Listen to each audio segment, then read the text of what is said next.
Հերթական հրդեհի ահազանգը գրանցվել է այսօր, այրվում էր ջրավազանի 2 կոտորակաբարձրահարկի շենքի աղբատարը, շենքի 6-ից 7-րդ հարկերի միջև ընկած հատվածը լցված էր կենցաղային աղբով, ինչն էլ կրակի առկայությամբ հրդեհի պատճառ էր դարձել։ Ահազանգ է ստացել Թումանյանի հրշեջ-փրկարարական ջոկատ, ժամ 12:13 րոպեին, որ բնակարանային հրդեհ տեղում պարզվեց, որ այրվում է 9 հարգանի շենքի աղբատարը, բթված էր գրքերով, աղբով, կոշիկով, նմանատիպ կենցաղային աղբով, որի համար աշխատել ենք տեղում, մարել ենք հրդեհը, նորմալ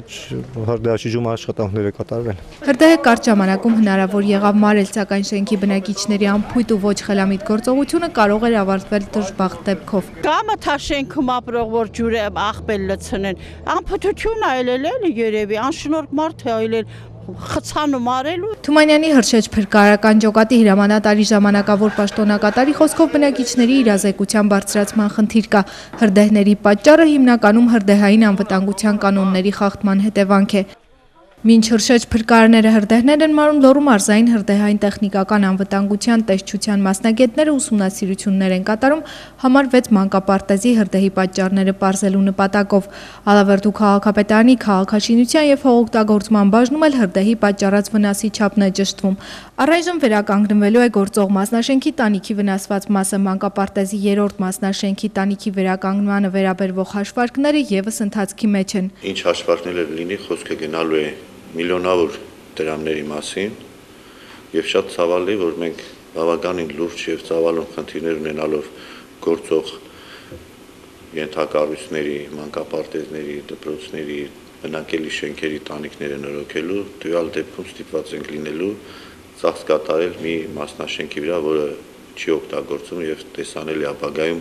ծրագիրը չկա օգտագործելու։ Շատ ցանկալի կլիներ, որ մենք հայթայթած հնարավորությունները օգտագործենք այն տարածքների վրա, որոնք օգտագործվում են եւ ավելի նպատակահարմար է այնտեղ ներդրումներ անելը։ Թեև հրդեհի առաջացման պատճառը դեռևս պարզ չէ, քաղաքապետի խոսքով հրդեհի տեխնածին լինելը բացառվում է։ Հավանաբար առկա է մարդկային գործոնը, քանի որ մասնաշենքը երկար տարիներ չի գործել։ Այնտեղ որևէ էլեկտրականության լար եւ որևէ այլ կոմունիկացիա, որը կարող էր հրդեհի պատճառ դառնալ, բացակայում է։ Հետևաբար պետք է պատճառները փնտրենք միայն անփույթ վերաբերմունքի, որ չեմ կարծում, որ գիտակցաբար, թեկուզ անգիտակցաբար, բայց այնուամենայնիվ ունեցել է նման հետևանքներ։ Փորձագետների մասնագիտական եզրակացության արդյունքները պարզ դառնալուց հետո դրանք կհրապարակի Ալավերդու քաղաքապետարանը։ Մերի Կոլոլյան, Գևորգ Քոչինյան, Արման Տիտանյան, լուրեր։